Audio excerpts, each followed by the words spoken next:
মাহে রমজান সামনে, এবারের রমজানে টার্গেট নাও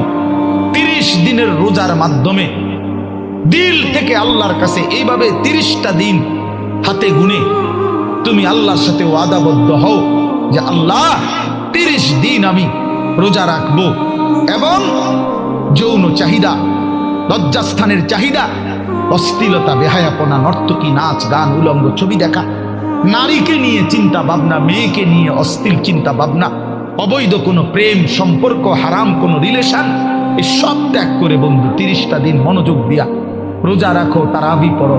ইফতার করো, সাহারি করো, তাসবিহ পড়ো, তেলাওয়াত করো, কোনো আলেমে দ্বীনের সাথে উঠা বসা করো, ইমাম সাহেবের সাথে সম্পর্ক করো। ইনশাআল্লাহ দেখবা আল্লাহ চাহে তো 30 দিনের মাথায় আল্লাহ বলেন লাআল্লাকুম তাত্তাকুন, আমি আল্লাহ ওয়াদা দিলাম মোমেন তোকে মুত্তাকি বানিয়ে দেব।